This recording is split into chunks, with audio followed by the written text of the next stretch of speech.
신학자들은 신명기를 하나님의 잔소리다 이렇게 얘기해요.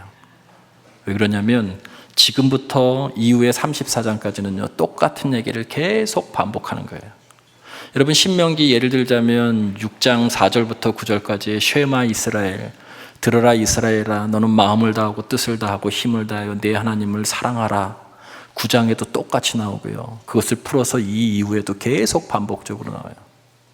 주일 아침만 되면, 토요일 저녁만 되면 저는 우리 아들, 딸에게 매번 반복하죠. 내일 아침에 일찍 일어나서 예배 드려라. 예배에 지각하지 마라. 예물을 준비하고 가고 옷 깨끗하게 입고 그리고 샤워하고 그렇게 예배 드려라. 예배 시간에 절대 졸지 마라. 어제도 했고 다음 주 토요일 날도 또 할 것이고 계속 반복해서 끊임없이. 여러분 이 신명기가 바로 하나님의 잔소리예요. 잔소리는 왜 하냐고요? 사랑하기 때문에 하는 거예요. 그런데 오늘 이스라엘 백성들 2세대들은 지금 설레는 마음과 두려운 눈빛으로 모압 땅에서 저 멀리 있는 가나안을 바라보면서 하나님께서 모세를 통해서 주신 말씀을, 준엄한 말씀을 듣고 있어요. 1장부터 8장까지는 광야에서 자기 1세대 부모들이 이 교훈, 하나님의 잔소리를 너무 가볍게 여겼던 나머지 광야에서 다 묻혀버리는 뼈아픈 실패와 교훈을 들어요. 근데 9장부터는 마침내 이제 반드시 가서 차지해야 될 그 약속의 땅에서 어떻게 살아야 될지에 대해서 말씀하면서 여러분 애굽과 지난 시간에 가나안을 근본적으로 구별하고 있죠. 애굽은 자기 노력이 신이 되는 땅이에요. 나일강의 풍요를 구걸하면서 따는 땅이죠. 그러나 가나안은 오직 하늘에서 내리는 비를 간절히 기다리며 사모해야 되는, 하나님만 바라봐야 되는 절대 의존의 땅이 가나안이에요. 거기 가서 살아야 되는 거예요.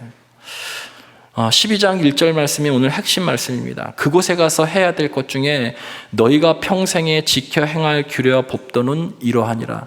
너희가 평생에 가나안에 가서 평생에 지켜 행할 규례와 법도는 이러하니라 라고 이야기하면서 이스라엘 백성들에게 제1 삶의 원칙을 12장에서 알려주는데 12장 전체는 뭘 말씀하고 있냐면 예배를 말씀하고 있어요. 어떤 곳에서 예배 드려야 되고 어떻게 예배를 드려야 되고 예배 드리는 사람의 삶은 어떠해야 되는가. 예배에 대해서 말해요. 이게 평생. 여러분 이 말씀은 우리가 예수 그리스도를 구주로 영접하고 애굽의 삶을 청산한 우리들에게 평생 제1의 삶의 원칙은 다른 것이 아니고요. 예배라는 거예요. 가나안에서 농사짓고 가나안에서 어떤 좋은 일을 하고 우리로 따지면 어떤 선교 사역을 하고 봉사 사역을 하고 여러 가지 일들을 하지만 그런 것들도 소중하지만 그런 것 중에 가장 중요한 것 한 가지를 그래도 택한다고 한다면 예배. 너희들이 평생 지켜야 될 그러한 규례와 법도는 결국 예배라는 거예요. 여러분 예배를 드리기 위해서 오늘 본문에 보면 선결된 조건을 설명하고 있어요. 자세를. 예배라고 하는 것이 여러분이 잘 아시는 것처럼 가치라고 하는, 가치를 두다라고 하는 이 영어의 어원에서 워십 서비스가 나온 거죠. 내가 가장 가치 있게 여기는 것을 우리는 추구한다고 얘기하죠. 다른 표현으로 얘기하면 사랑하는 것이고 예배하는 거예요. 돈을 사랑하면 그 사람은 돈을 예배하는 것이고 돈을 사랑함으로 인해서 돈 버는 삶의 방식과 그의 색깔과 그의 목적지가 다 결정되죠. 내가 무엇을 추구하고 사랑하느냐에 따라서 예배하느냐에 따라서 여러분 우리의 삶의 모든 것이 바뀌어요. 자녀를 예배하면요, 자녀에게 모든 삶의 포커스가 다 맞춰져서 물질과 시간과 내 모든 것을 거기에다 다 쏟죠. 결국 내 삶의 색깔이 거기서 드러나고 내 삶의 문화가 드러나고 내 삶의 목적지가 드러나는 거예요. 그러니까 모든 사람은 다 예배하는 사람이죠. 돈을 예배하든 사람을 예배하든 명예를, 권력을, 하나님을 예배하든 여러분 자기가 가장 가치 있다고 생각하는 것을 예배하는 거예요. 가나안에 들어가서 이스라엘 백성 2세대들에게 너희들은 다른 것 아니라 하나님을 오직 예배하라라고 말씀을 두고 있어요. 너희 삶의 중심에 하나님 나를 고정시켜라. 이게 평생에 해야 될 너희들의 삶의 자세다라고 말씀하고 있어요. 그러면서 그 예배가 예배되려면 오늘 성경 말씀에 보면 거룩함을 위한 단절을 요구하고 계세요. 무섭도록 가나안에 들어가면 너희들 가증한 우상들이 있을 거다. 그곳에 가서 우상들을 파멸하고 제단을 헐고 아세라상을 불사르라. 헐고 그리고 멸하고 불사르라. 무서운 말씀이죠. 근데 유진 피터슨 목사님이 쓴 성경에 보면 이렇게 표현하고 있어요. 세상의 문화와 가차 없이 명확한 선을 그으라. 이렇게 얘기하고 있어요. 여러분, 오늘도 예배를 드리고 난 다음에 이제 6일 동안 세상에 나가서 사회생활하고 가정생활하고 여러분 생활을 하게 될 것입니다. 거기에는 분명히 하나님이 원하시지 않는 악한 문화가 있어요. 하나님을 예배하지 않는 악한 문화가 있어요. 거기에 우리도 함께 어울릴 때가 있다는 거예요. 여러분, 그 상태에서 주일날 여기 와서 예배를 드리면 이곳이 악의 문화로 점점 물든다는 거예요. 그래서 여기도 중요하지만 세상에 나가서 악한 우상의 문화에 대해서는 명확하게 선을 가차없이 지르는 거예요. 파멸하고 그리고 불사르고 멸하라고 하는 것은 가차없이 그러는 것이죠. 현대인의 성경에는 그들이 우상을 섬기는 방법으로 하나님을 섬기지 말라라는 거예요. 여러분, 오늘 성경 말씀에 보면 8절에 이렇게 말씀하고 있어요. 각기 소견대로, 자기 좋은 방식으로 가나안 사람들은 잡신들에게 제사를 드렸다는 거예요. 산 위에서, 나무 아래서, 그리고 자기 기분에 맞는 방식대로 그렇게 신을 달랬다는 것이죠. 우리로 표현하면 우리의 편리, 이기심이 섞인 방식, 그리고 하나님이 원하시지 않는 예배의 방식으로 예배를 드리는 거예요. 8절에 각기 소견대로 하지 말라. 근데 사실은 우리의 예배 가운데 얼마나 많습니까? 여러분, 예배가 뭘 평가하는 시간이 아닌데 요즘 유튜브가 발전하면서 여러 목사님들 설교를 들으면서 우리 스스로 평가하죠. 이 설교에 대해서. 오늘 찬양 은혜스러우셨어요? 평가하죠. 은혜스럽다고. 그러다가 어느 날 갑자기 세상 표현으로 마음이 이렇게 화음이 안 맞으면 오늘은 별로였다고 평가하죠. 근데 예배 시간은 그런 시간이 아니라는 거예요. 또 예배 시간은 감정적인 내 카타르시스에 집착하는 시간이 아니에요. 이방의 제사들이 주로 그랬어요. 여러분, 엘리야 선지자가 바알과 아세라 선과 더불어서 갈멜산상에서 영적인 싸움을 할 때 바알과 아세라 선지자들이 하는 행동은 하나같이 감정적 카타르시스에 집중했어요. 이방의 그런 제사들이 대부분 다 그랬어요. 자신의 감정을 고조시키는 거예요. 우리가 하나님을 인격적으로 만나고 인격적으로 예배를 드린다라고 할 때는요, 그냥 단순하게 감정만을 의미하는 것이 아니에요. 감정이 대단히 중요합니다. 신앙은 절대 의존의 감정이기 때문에 그래요. 그러나 감정만이 아니고 우리들에게도 하나님이 주신 지성이라는 것이 있어요. 그리고 의지라고 하는 것이 있죠. 지정의를 다 동원해서 하나님을 예배하고 하나님과 교제를 나누는 거예요. 근데 자칫 잘못하면 특별히 감정에 치우칠 수 있다는 것이죠. 이런 거 대단히 조심해야 된다는 거예요. 그리고 오늘날 시대의 예배에 각기 소견대로 중에 하나는 편리함이에요. 편리함. 좋은 환경이 있는 곳에서 예배하기를 원해요. 다 갖춰줘야 예배하기를 원해요. 예배의 중심은 하나님인 거예요. 가나안 땅의 예배와 하나님께서 원하시는 예배, 그 예배의 근본적인 차이는 중심에 누가 있느냐는 거예요. 가나안 사람들이 드렸었던 그 예배는 내가 주인이 되어서 신을 달래는 거예요. 그 잡신들을 달래서 그 잡신들에게 뭔가를 얻어내는 내 뜻을 이루는 것, 그것이 여러분 가나안 사람들의 우상 숭배예요. 내 뜻을 이루려고 하는 것이 제사였던 거예요. 그러나 성경에서의 예배는 그것이 아니에요. 주인 되신 하나님 앞에 나를 꺾는 것, 그것이 예배예요. 나를 만족시키는 시간이 아니고 살아계신 하나님 앞에 나의 자아가 철저히 꺾여져서 순복하는 시간이 예배의 시간이에요. 그러니까 평가는 있을 수가 없는 거예요. 참된 예배를 위해서 여러분 삶을 성결케 하라고 하는 것이 전제 조건이에요. 그리고 예배를 위해서 집중력을 흐트러뜨리는 모든 환경들을 제하는 거예요. 그래서 토요일날 일찍 주무시라고, 우리 아들, 딸에게도 예배를 위해서 토요일날 일찍 자라고 얘기하는 거예요. 거룩함이 전제되지 않는 죄에 물든 상태에서 하나님 앞에 예배 드리는 것은 향기가 아니라 역겨운 악취일 수 있어요. 그래서 예배 시간에 조금 더 일찍 와서 예배를 드리기 전에 회개 기도를 충분히 드리는 것이 여러분의 예배에 정말 도움이 되는 거죠. 하나님은 성결한 상태로 예배를 드리기를 원하시는 거예요. 그것이 조건이에요.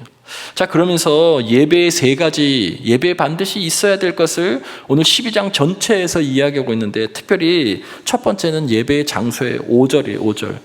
오직 너희 하나님 여호와께서 자기의 이름을 두시려고 너희 모든 지파 중에서 택하신 곳인 그 계실 곳으로 찾아 나아가서 예배를 드리는 거예요. 여기서 제일 중요한 것은 자기 이름을 두신다라고 하는 것이죠. 여러분, 이름이라고 하는 것은 구약 성경에서는 주로 그냥 단순한 호칭이 아니라 그 존재의 인격, 품성, 속성 모든 것을 드러내는 것을 의미해요. 자, 예를 들자면 하나님께서 택하신 곳에 가서 예배를 드리라고 그러면, 이 당시에 왕정시대에 가서는 모든 사람들이 절기 때마다 평상시에 예루살렘으로 다 갔어요. 우리도 성경대로 하면 거기 가서 예배를 드려야 되죠. 그런데 우리는 여기서 예배를 드리죠. 왜 그럴까요?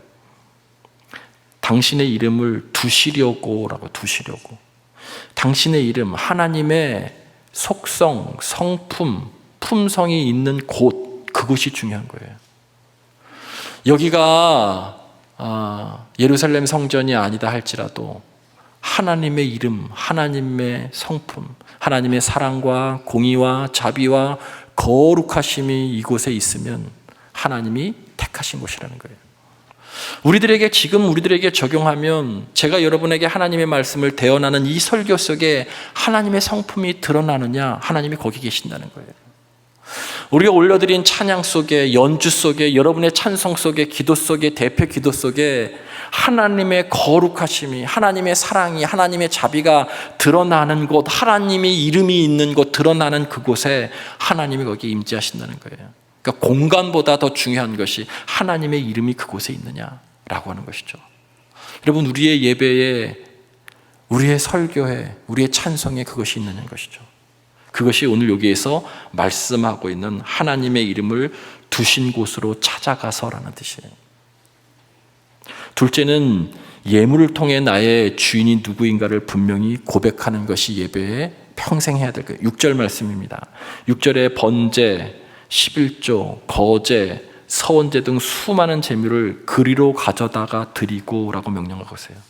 여러분, 예배의 요소가 여러 가지가 있지만 두 기둥이 있다면 하나는 말씀이고 하나는 예물이에요. 여러분, 예물이 없는 예배는 예배를 드린 것이 아닙니다. 여러분, 정확하게 성경대로 얘기하면 예물이 없는 예배는 예배를 드린 것이 아니에요. 옛날 구약시대 때에는요, 희생제물, 내가 죽어야 되는데 나를 대신해서 동물을 희생시켜서 죄를 전가해서 드렸죠. 그러니까 내가 죽는 거죠. 내가 죽는 것. 그 예물이 결국 나인 거예요. 여러분, 신약시대 때는 동물을 잡지 않지만 그 예물을 하나님 앞에 드리는 것이죠. 나의 신앙 고백이에요. 정확하게 표현하면요, 인간의 본능상, 특별히 여기 나와 있는 11조는 하기 어려운 겁니다. 11조 하기 어려운 거예요. 믿습니까? 아니신가 보죠? 11조는 하기 어려워요. 여러분, 1,000만 원에 100만 원 대단히 큰 돈입니다. 100만 원에 10만 원 대단히 큰 돈입니다. 세상 사람들은 어쩌면 우리 보러 제정신이 아니라고 얘기할지도 몰라요. 그 큰 돈을 어떻게? 그런데 여기에서 이야기하는 10분의 1이라고 하는 것은 누누이 강조하지만 두 가지 의미가 있어요. 1이라고 하는 것에는 처음 것이라고 하는 뜻이 있고, 1이라고 하는 것은 히브리 사람들에게 전체를 상징하는 의미인 거예요. 그러니까 11조를 드리는 행위는 내 모든 소유가 하나님의 것입니다 라고 하는 그러한 의미로 드리는 거예요. 내 인생을 지탱하는 것이 돈이 아니라 하나님이십니다라고 하는 신앙 고백이 예물에 담겨져 있는 거예요. 여러분, 나를 드리는 시간, 나를 꺾는 시간인 거죠. 그래서 내 마음의 보좌에 물질을 끌어내리고 하나님을 앉히는 그런 시간들이 바로 여러분 예물을 드리는 시간이에요. 이 물질이 얼마나 무서우냐면, 예수님도 물질과 하나님을 겸하여서 섬길 수 없다고 했어요. 물질에는 무서운 힘이 있기 때문에 그렇습니다. 우리를 노예로 만들고 하나님보다 그 물질을 더 사랑하게 만드는 힘이 있어요. 우리 중심에 그것이 있어요. 여러분, 그 이 물질을 끌어내리고 하나님이 내 삶의 중심입니다. 하나님이 내 인생을 지탱하는 것입니다. 라고 하는 신앙 고백이 여러분이 오늘 예배 안에 드리는 모든 예물 안에 담겨져 있어야 되는 거예요. 여러분이 잘 아시는 유튜브나 여러 가지 TV 속에서도 봤지만 아프리카에서 원숭이를 잡을 때는 함정을 사용하죠. 사냥꾼들이. 입구가 좁은 무거운 단지라든지 유리병 같은 것 안에 견과류를 넣죠. 그러면 원숭이가 와서 손을 이렇게 좁게 해가지고 거기 있는 견과류를 딱 잡죠. 한 움큼 잡는데 입구가 좁으니까 주먹이 쥐어지면서 빠지질 않는 거예요. 단지는 대단히 무겁고. 그런데 사냥꾼이 그때 잡으러 오죠. 그럼 이것을 피고서 다시 빠져나와야 되는데 결국 그것을 끝까지 잡고 있다가 그 무거운 거를 질질질 끌고 가다가 결국 사냥꾼에게 잡히게 되죠. 원숭이 워낙 빠르잖아요. 근데 그거 가지고 가다가 결국엔 잡히게 돼요. 우리의 재물이 그렇습니다. 손에 꽉 쥐면 그것이 나를 지켜주는 것으로 생각하지만 여러분 그 순간에 재물의 포로가 되는 것이 물질입니다. 노예가 되는 것이. 하나님께 예물 드리는 것, 11조를 드리는 것은요, 그 손을 펴서 하나님께 내 인생을 맡기는 거예요. 그럼 그때 하나님께서 더 큰 손을 우리들에게 펼쳐주시는 것이죠. 11조는 계산기가 아닙니다. 신앙 고백입니다. 내 인생의 공급자가 물질이나 회사가 아니라 하나님이심을 진정으로 고백하는 거예요. 그런데 그곳이 어떤 곳이냐면 척박한 광야에서예요. 그런데 그 척박한 광야에서 그렇게 하나님 앞에 드리면 하나님께서 마르지 않는 샘물과 이른 비와 늦은 비를 때에 따라서 적당하게 우리들에게 내려주시는 살아계신 하나님을 내 삶 속에서 경험할 수 있는 것이 물질을 내리고 하나님을 내 삶의 중심에 두는 거예요. 여러분, 이때 믿음이 생기는 거예요. 적어도 표현할 수는 없지만 믿음이 있다 없다, 믿음이 크다 작다 표현할 수 없지만 11조를 하면 믿음이 있는 거예요. 쉽지 않은 것이기 때문에 그렇습니다. 근데 오늘 평생 예배 가운데 지켜야 될 규례가 뭐냐면 예물을 통해 나의 주인됨이 누구인지를 예배 시간에 늘 고백하는 거예요. 예물이 있어야 되는 거예요. 세 번째, 오늘 7절 말씀에 예배의 절정을 말씀하고 있어요. 예배를 통해 관계 회복과 영적인 교제의 기쁨이 있죠. 7절 말씀에 거기 곧 너희 하나님 여호와 앞에서 먹고 너희 하나님 여호와께서 너희 손으로 수고한 일의 복주심으로 말미암아 너희와 너희 가족이 즐거워할지니라. 철저히 하나님과 사람과 사람의 그 관계가 예배와도 관계가 있는 거예요. 철학자 마틴 부버가 썼던 나와 너라고 하는 그 책에 보면 나와 너, 나와 그것으로 나뉘죠. 하나님을 그리고 이웃을 내 욕망을 채우는 수단, 그것으로 대하지 말라는 거예요. 하나님이 우리를 죽기까지 사랑하셨었던 그 인격적인 관계에 너로 대했던 것처럼 너도 예배하는 이 공동체 안에서 너의 이웃에게, 너의 동료에게 내가 했던 것처럼 너도 그렇게 하라는 거예요. 내가 너를 위해서 십자가를 졌던 것처럼, 내가 너를 그곳으로 생각하지 않고 내가 너로 생각했던 것처럼, 그래서 내가 내 목숨까지 아끼지 않고 너에게 주었던 것처럼, 내가 너에게 그렇게 했던 것처럼 너도 그렇게 하라는 거예요. 이웃과 화해하고 사랑하고. 그래서 예수님도 말씀하시죠. 예배드리기 전에 형제 화해하지 않고 와서 예배드리는 것 아무 소용없으니 예물을 내려놓고 형제에 가서 화해하고 다시 와서 예배드리라고, 예배에 대한 경고의 말씀을 하고 있는 것이죠. 예배를 통해서 하나님과 연합하고 하나님과 우리 사이에 원수된 관계가 하나님과 자녀의 관계가 회복되고 성도와 성도의 관계가 연합해서 함께 먹고 즐거워하는 것이 마지막 예배의 최고의 지향점이에요. 여러분, 레위기에 보면 이스라엘 백성들이 드렸던 5가지 예배를 얘기해요. 소제, 번제, 속건제, 속죄제, 화목제.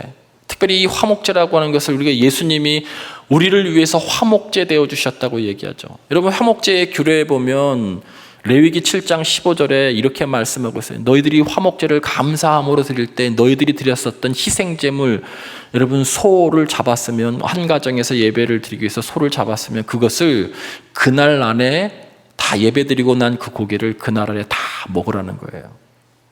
그리고 이튿날까지 절대 남기지 마라. 이게 화목제의 규례예요. 여러분, 소 잡아보셨어요? 소 한 마리에 엄청난 고기가 나오잖아요. 안심, 등심, 채끝, 뭐 여러 가지 부위가 나오잖아요. 근데 그게 한 가정이 하루 안에 다 먹을 수 있겠어요? 어떻게 해야 돼요? 이웃을 불러야 돼요. 친한 이웃을 불러줘. 근데 친한 이웃에게만 해당되는 거예요. 그걸 다 소화하려면 나와 관계가 좋지 않았던 사람도 불러야 돼요. 그래야 그 하루 안에 그 고기를 다 먹을 수 있는 거예요. 이게 화목제의 원칙이에요. 화목제물 되셨던 예수 그리스도께서 우리들에게 원하시는 마음인 거예요. 신앙생활할 때 제일 어리석은 사람, 신앙생활하는 내내 천국 갈 때까지 수없이 예배를 드리면서도 여전히 같은 공동체 안에서 누구와 사이 안 좋은 사람, 그것을 끊임없이 유지하고 있는 사람. 용서하지 못하신 분들 용서하시고 사랑하십시오. 그리고 하나가 되십시오. 그것이 예배의 지향점입니다. 그것이 우리가 천상에서 훗날 드릴 예배의 모습이에요. 이것이 오늘 12장 전체에서 주시고 있는, 너희들이 평생에 가나안에 들어가면, 우리로 따지면 예수 그리스도를 구주로 영접한 너희들이 평생에 지켜야 될 규례다라고, 법도라고 말씀하고 있죠. 근데 저는 여기에 더 한 가지를 더하고 싶어요. 그것은 말씀의 사모에 대한 간절함이 있나요? 여러분, 우리들이 올려드리는 이 예배 속에 우리 스스로가 잘 하지 않는 이 기도에 간절함이 있나요?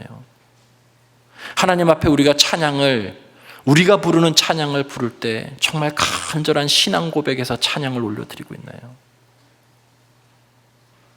여러분, 이 예배 가운데 그 간절함이 우리의 생사가 달려있는 거예요. 무엇인가 만들어내는 신비로운 역사가 이 안에 있는 거예요. 우리에게 생기가 부여되기도 하고, 위로와 용기를 얻기도 하고, 새 삶에 대한 기준이 생기기도 하고, 담대함이 생기기도 하는 것이 바로 이 예배의 시간이에요. 그 간절함이. 여러분에게 그 간절함이 있었으면 좋겠습니다. 특별히 찬송할 때, 특별히 여러분 공동체 기도를 할 때, 듣는 것에 익숙한 것이 아니라 내가 드리는 찬송, 설교를 듣는 것에 익숙한 것이 아니라 내가 설교를 듣고 하나님 앞에 결단하는 그 기도 속에 간절함이 있기를 원합니다. 그때 여러분의 삶 속에 하나님께서 생기, 위로함, 담대함, 삶의 기준을 분명히 제시해 줄 거예요. 그것 붙들고 다시 세상에 나가서 여러분이 사시는 겁니다. 예배는 구약에서 여러 단어로 사용되지만 샤하라고 하는 단어를 써요. 이것은 엎드리다라고 하는 뜻이에요. 신약에서는 프로스쿠네오라고 하는 단어를 쓰는데 누군가의 손에 입 맞추다라고 하는 뜻이 있어요. 그게 예배하는 뜻이에요. 신구약의 원어를 합치면 순복과 친밀함이에요. 왕 앞에, 우리의 주권자이신 왕 앞에 완전히 엎드려서 최고의 예우를 갖추어서 예배를 드리는 것, 동시에 그분의 손에 입을 맞추는 사랑의 고백, 친밀함이 공존하는 것이 예배예요. 그리스도인으로 정말 살기로 결단했다면 평생 지켜야 될 것이 예배고, 이 예배의 원리를 가슴에 새기고 여러분 그렇게 예배하셔야 돼요. 예배 드리기 위해 우리의 삶을 성결하게 하고 주의 이름이 드러나는 예배를 드리고, 생명의 주인이신 그 하나님께 예배를 드림으로 나의 삶의 주인이 내가 아니고 내 노력이 아니고 하나님이심을 고백하고, 함께 예배하는 예배 공동체의 사람들과 화목하며, 그리고 함께 격려하며 기도하며 사랑하며 천국의 그 예배를 모형적으로 지금 드리는 것, 그 예배를 드릴 때 우리가 그 예배를 통해서 우리의 영혼이 살아나고 삶의 생기가 불어넣어 줄 수 있는 거예요. 그래서 예배에 모든 것이 걸려 있는 거예요. 이 예배를 잘 드리고 이 예배 속에서 느꼈었던 영적인 감흥 그 하나를 붙들고 지난 일주일을, 앞으로의 일주일을 사는 거예요. 여러분, 그때 하나님께서 여러분들과 함께 해 주실 줄 믿습니다. 예배에 여러분, 이런 표현은 그렇지만 예배에 늘 성공하시는 간절함이 있는 그런 예배가 되기를 주의 이름으로 간절히 축원을 드립니다.